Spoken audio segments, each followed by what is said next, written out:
participation in the forced evacuation of Phnom Penh and other areas of the country, and the execution of hundreds of officials of the ousted Lon Nol regime. Phnom Penh, former Khmer Rouge leaders Nguyen Chi and Khieu Samphan have been found guilty of crimes against humanity by the Khmer Rouge Tribunal's Supreme Court in a final decision that cannot be appealed. The decision on Wednesday came more than 2 years after they were initially convicted and sentenced to life in prison over the mass executions and starvation they presided over between 1975 and 1979. The Supreme Court, however, found the trial chamber had made mistakes and questionable conclusions during the trial, ultimately reversing some counts of extermination and persecution included in the initial judgment. The court also found, in a decision likely to stoke controversy, that the decision not to subpoena Heng Samrin, the president of the National Assembly who was a Khmer Rouge commander, was erroneous. The charges were brought for the two men's participation in the forced evacuation of Phnom Penh and other areas of the country, and the execution of hundreds of officials of the ousted Lon Nol regime.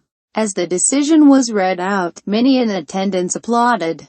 Chan Sochiata, the only survivor in her once 15-strong family, said she remembers the starvation, persecution and forced labor vividly, but was only a little bit relieved to hear the decision on Wednesday.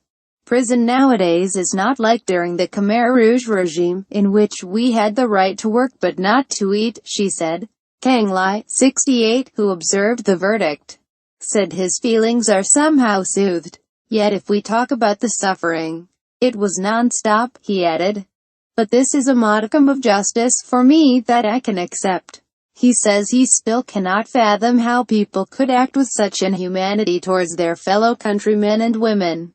They put forth a killing policy to resolve issues. I still don't fully understand this policy. Whether it was for propaganda or whatever, I still don't understand. She was the regime's second in command, while Samphan was head of state. They are the only senior officials convicted over the crimes of the regime, with Yang Sari and Yang Tharith dying before they could stand trial. The UN-backed tribunal has been criticized for the pace at which it has prosecuted cases and for overspending. Since 2006, more than $260 million has been spent on the court.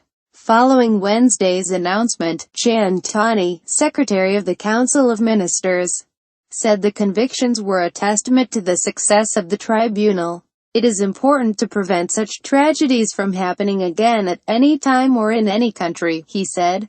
David Sheffer, Special Rapporteur for the UN Secretary-General at the Khmer Rouge Tribunal, said the verdict should be seen as a warning to other totalitarian governments around the world today. Perhaps the leadership of North Korea should take particular note of what occurred here today, he said.